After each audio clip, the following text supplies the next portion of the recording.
We have just ended the preliminaries of our figure competition at the Emerald 2014, and I am here with the spectacular Linda Nelson.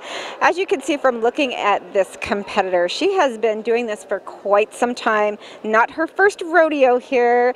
Linda tells me this is her 7th Emerald.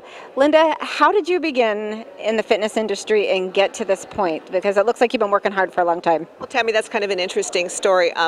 I had been weight training since college, sort of sporadically, not really being serious about it. And a friend of mine said, you know, you really should try this figure competition thing. And I thought, that looks too hard, too much dieting, it's just really stressful. And then I had a personal event in my life that really changed things. My husband passed away suddenly in 2005. And that really brought me the strength to go out and try new things and to really embrace life fully, because I realized how precious life was. And so the next time someone said to me, you should try this, I thought, you know, I should try it, because then I really will know if I'm any good at it or not. And I started training with Mark and Stacy Piper at Body Logic in Puyallup, and I discovered a deep love and passion for this sport, and it's kept me going ever since. Linda, when you talk about the challenges that you've had and how you've overcome them, I'm sure you're an inspiration to others who are looking at you and say, oh my gosh, I want to be like that. It takes a really long time. Looking at you on stage as well, you have overall, your physique just looks amazing. Do you look at yourself and say, oh, there's a weak area here. Here's something I need to work harder on. This is the area that I really, need to focus more time and energy. Do you have a spot like that? Because you look like perfection to the rest of us. Well, Tammy, what I look at is where can I make small improvements every day? So it's not just one thing, it's a variety of things. And so I try to make each training session, each meal a little better than the last one. So I'm looking for that little tiny incremental change that's going to lead to big changes for shows. And that's absolutely what it is too. You just have to chip away at it, a step at a time. Do you have an area that you feel is a strength, something that you feel like really pops or stands out for you too?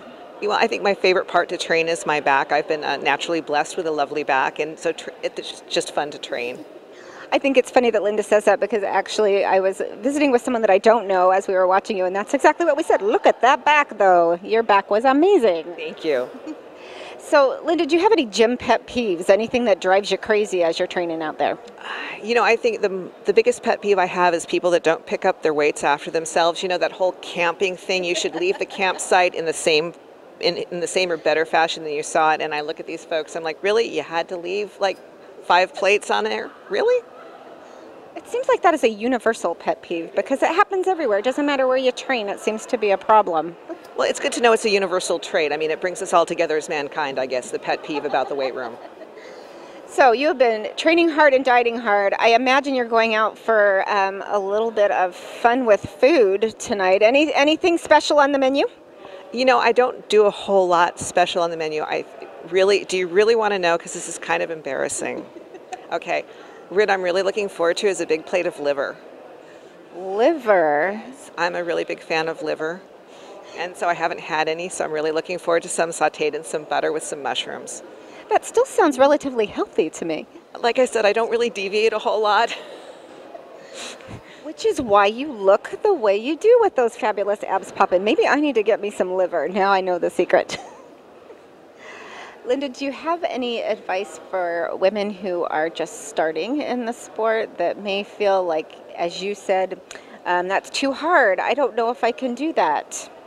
I think the best advice I could give is to choose something and make one incremental change at a time. I think a lot of people try and jump in and do a big 180-degree change. Pick something, work on it, and just take it as steps in a journey. My dad said to me, it's about enjoying the process. So find part of the process that you enjoy, embrace it, get good at that, and then add another part to it. Great advice. So what is your next step in your journey? Well, God willing, I will be going to Junior Nationals in June in Chicago and working on qualifying for my pro card. Well, Linda, we have no doubt that we will see you doing that with your mental attitude, your positivity, and your work ethic that you've described. I think she's going to be going places. So y'all watch for Linda Nelson. We will be seeing her, a little bit more of her tonight at the finals here at the Emerald 2014. This is Tammi Bradford with GenXlabs with Linda Nelson, and we're signing out for now.